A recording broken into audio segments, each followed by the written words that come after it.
Kwa niaba ya wachezaji kuelekea katika mchezo wa kesho, tunafanya maandalizi mazuri kuelekea katika mchezo wa kesho, na sisi kama wachezaji malengo yetu yapo pale pale kuhakikisha tunaenda kucheza mchezo wa kesho na kupata pointi 3. Kama malengo yetu ambayo tumejiwekea sisi kama wachezaji kuelekea katika michezo yote ambayo tumejiwekea katika msimu huu, basi na hata huu mchezo wa mwisho tuko na lengo lile lile la kuweza kucheza mpira mzuri, kuweza kucheza kile ambacho mashabiki wetu wanakifurahia na vile vile kuweza kupata pointi 3. Nadhani mchezo wa kesho ni muhimu zaidi kuliko mchezo ambao uko mbele, kwa sababu mchezo wa kesho tutacheza kwa ajili ya kuweza kupata pointi 3, alafu huo mchezo ambao unaokuja utakuwa na maandalizi mengine.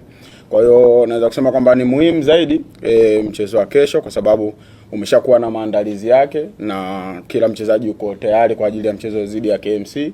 Kwa hiyo na imani kwamba vile ambavyo tulivyojiandaa na ndio vile ambavyo tunaenda kucheza. Kwa hiyo mchezo ule wa finali una maandalizi yake na una uchezaji wake. Naweza kusema kwamba cha kwanza naweza kusema mimi kama captain na binafsi naweza kulishukuru sana dirisha dogo, kwa sababu limefanya tumeweza kuingiza wachezaji ambao wamekuwa na impact kubwa sana kwenye timu yetu, na kila mchezaji aliyekuja ameweza kuonyesha kile ambacho wana Simba wote walikuwa wanakitarajia. Wachezaji ambao wameingia katika dirisha dogo wameleta impact kubwa sana mpaka sasa hivi na wana mchango mkubwa sana mpaka sasa hivi. Kwa hiyo kupitia hicho naweza kusema kwamba kile ambacho wamekianza basi na kesho wanaendelea kukionyesha kile. Swali la mwisho. Binafsi cha kwanza naweza kuzungumzia msimu huu. Msimu huu umekuwa msimu mzuri na umekuwa msimu ambao una ushindani mkubwa, kwa sababu timu nyingi ambazo tulikuwa tunakutana nazo zimejiandaa, na hata ukiangalia mechi ambazo sisi tumezicheza sisi kama Simba unakuta zina ushindani mkubwa sana.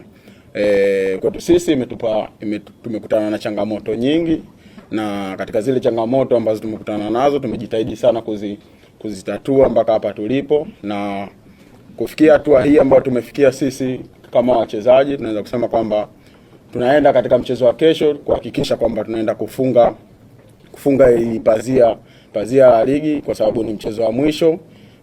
Chochote kinaweza kutokea katika mchezo wa kesho. Kwa hiyo sisi focus yetu kubwa ni kuweza kuhakikisha tunapata pointi 3.